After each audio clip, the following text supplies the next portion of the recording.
Corresponding to a matrix, there's a function.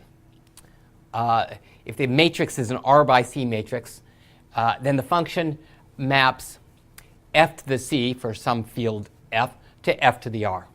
And the function is the function defined by the rule f applied to a vector y is a times y. Now let's consider two matrices A and B that we're going to multiply together. These define functions as well.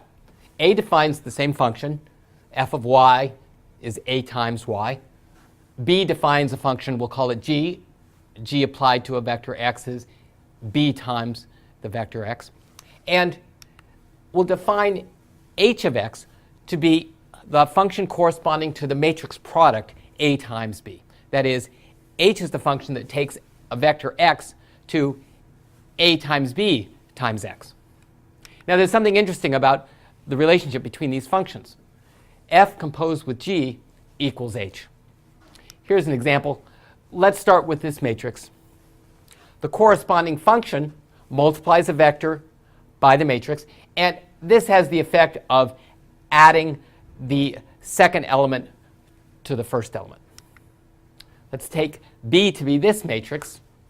Here's the corresponding function. It multiplies a vector by the matrix.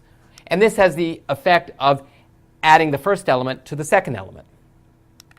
Now let's take the product of these two matrices. Here's the product. This corresponds to a function as well. Multiplies this vector by this matrix. And the result is here.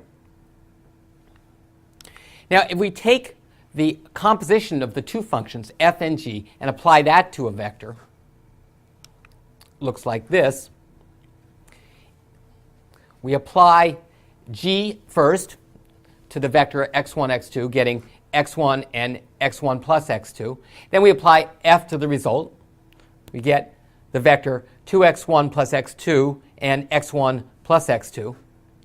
And this exactly matches the output of the function h on input x1, x2. So this illustrates this idea that the composition of functions corresponds to multiplication of matrices. Let's see a formal proof, however. For the proof, let the columns of B be the vectors b1 through bn. Now, by the matrix vector definition of matrix-matrix multiplication, column J of the matrix product AB is A times column J of the matrix B. So let's take a vector x. Let's say its entries are x1 through xn. Applying the function g to x is the same as multiplying x by b.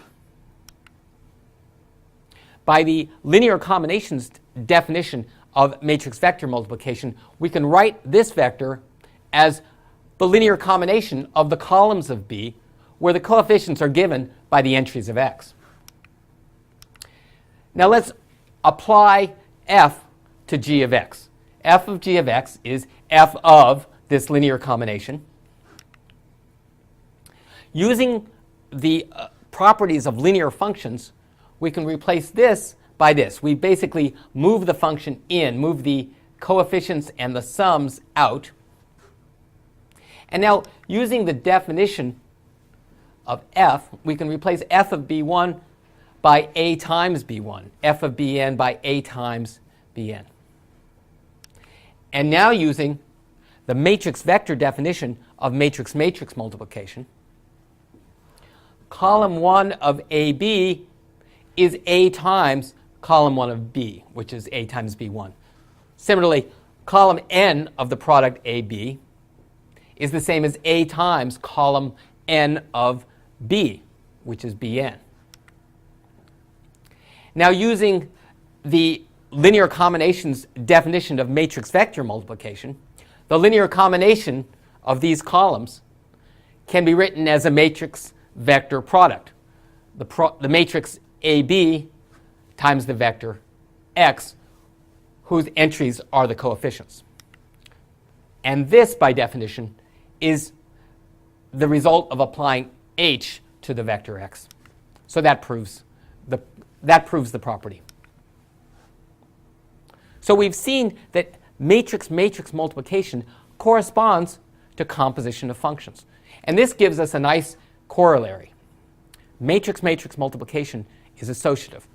What that means is, in taking the product of three matrices, A, B, and C, you can first take the product of the first two and then multiply by the third, or you can take the product of the second and third and then multiply by the first. You get the same result. The proof is very simple. Function composition is associative, therefore matrix-matrix multiplication is associative. Here's an example. Three matrices. Let's say first we take the product of the second and third, getting this one. Then we take the product with the first, and we end up with this matrix. We could also first take the product of the first and the second, getting this matrix, and then multiply that by the third, and we get the same matrix.